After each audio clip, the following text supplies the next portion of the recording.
नमस्कार दोस्तों, मैं निशा सिंह सदीनामा की ओर से प्रस्तुत कर रही हूँ आज 24 जून 2022 का संपादकीय, जिसे लिखा है डॉक्टर विवेक आर्य जी ने, जिसका शीर्षक है एक नज़र कानपुर फाइल 25 मार्च 1931 पर। गणेश शंकर विद्यार्थी का बलिदान दिवस 25 मार्च 1931 को है। गणेश शंकर विद्यार्थी अपनी पूरी जिंदगी में 5 बार जेल गए। गणेश शंकर विद्यार्थी ने किसानों एवं मजदूरों को हक दिलाने के लिए जीवन पर्यंत संघर्ष किया तथा आज़ादी के आंदोलन में भी सक्रिय रहे थे। वे छात्र जीवन से ही वामपंथी आंदोलनों को आगे बढ़ाने में महत्वपूर्ण भूमिका निभाते रहे। जब अंग्रेजों द्वारा भगत सिंह, राजगुरु और सुखदेव को फांसी दिए जाने की देश भर में तीखी प्रतिक्रिया हुई, इससे घबराकर अंग्रेजों ने देश में सांप्रदायिक दंगे भड़का दिए। सन 1931 में पूरे कानपुर में दंगे हो रहे थे। भाई भाई के खून से होली खेलने लगा। सैकड़ों निर्दोषों की जान चली गई। ऐसे में कानपुर में लोकप्रिय अखबार प्रताप के संपादक गणेश शंकर विद्यार्थी पूरे दिन दंगाग्रस्त क्षेत्रों में घूमकर निर्दोषों की जान बचाते रहे। कानपुर के जिस इलाके से भी उन्हें लोगों के फंसे होने की सूचना मिलती, वे तुरंत अपना काम छोड़कर वहां पहुंच जाते, क्योंकि उस समय पत्रकारिता की नहीं, मानवता की जरूरत थी। उन्होंने बंगाली मोहल्ले में फंसे 200 मुसलमानों को निकालकर सुरक्षित स्थान पर पहुंचाया। तो आइए देर ना करते हुए शुरुआत करते हैं हम अपने आज के संपादकीय की। एक नज़र कानपुर फाइल 25 मार्च 1931 पर।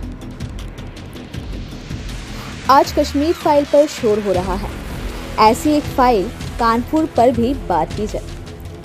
23 मार्च 1931 को जब भगत सिंह, राजगुरु और सुखदेव को फांसी दी गई थी तो लोगों के मन में गुस्सा था। कांग्रेस ने एक दिन की हड़ताल का आयोजन किया था। इसी क्रम में जब कानपुर में हड़ताल की तो उन्होंने मुस्लिम दुकानदारों से भी दुकान बंद करने का अनुरोध किया, जिसका विरोध मुस्लिम दुकानदारों ने किया।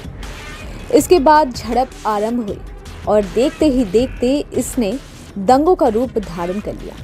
देखते ही देखते पूरा शहर जल उठा। 24 मार्च की रात में दंगे उग्र हो गए और 25 मार्च की सुबह दंगे और भी भड़क गए। हर ओर से लोगों के मरने, घायल होने और मकानों दुकानों को जलाने के समाचार सामने आने लगे। गणेश शंकर विद्यार्थी दंगा रोकने निकले। उनकी पत्नी ने उनसे अनुरोध किया कि वो ना जाए, परंतु विद्यार्थी जी ने एक भी ना सुनी।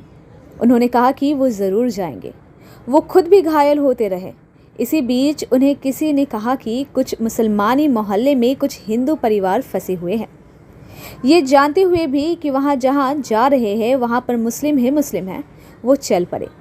वहाँ पर फंसे हुए कई हिंदुओं को उन्होंने सुरक्षित निकलवा कर बचाया और फिर जब वो आगे बढ़े और वहाँ पर फंसे हुए और हिंदुओं के विषय में पूछने लगे, इतने में ही मुसलमानों की भीड़ आ गई और उस भीड़ ने गणेश शंकर विद्यार्थी पर हमला बोल दिया। विद्यार्थी जी के साथ एक मुस्लिम स्वयंसेवक भी था।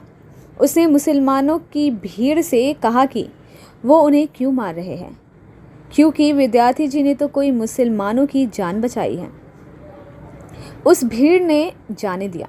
इसी बीच दूसरी भीड़ आई और उसने किसी बात पर विश्वास नहीं किया। मुसलमान उन पर टूट पड़े और लाठियाँ, छुरे एवं ना जाने कौन कौन से हथियार चले। 27 मार्च को उनकी निर्जीव देह मिली, जो फूल गई थी, काली पड़ गई थी। उनके कपड़ों और जेब में पड़े पत्रों से उनके शव की पहचान हुई। वो मुसलमानों को सुरक्षित निकालते रहे। उन्होंने लगभग 150 मुसलमानों, स्त्री, पुरुष और बच्चों को बचाकर बाहर निकाला।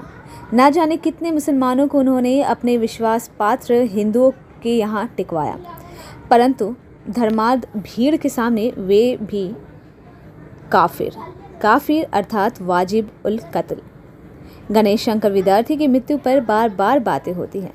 उनके नाम पर तमाम सम्मान दिए जाते हैं, परंतु जिस मानसिकता ने दंगे कराए, जिस मानसिकता ने उनकी जान ली, जिन लोगों ने भगत सिंह, राजगुरु और सुखदेव जी के बलिदान पर कुछ क्षणों के लिए दुकान बंद करने से इनकार कर दिया, जिस मानसिकता ने ये मानने से इनकार कर दिया कि गणेश जी ने उन्हीं के भाइयों के प्राण बचाए, और वो मानसिकता जो अपने भाइयों की जान बचाने वाले गणेश जी के जहन्नुम जाने की बात करती है, उस पर बात नहीं होती। तो दोस्तों, ये था हमारा आज का संपादकीय, जिसे लिखा था डॉक्टर विवेक आर्य जी ने। मिलते हैं कल एक नए विषय के साथ, तब तक के लिए नमस्कार।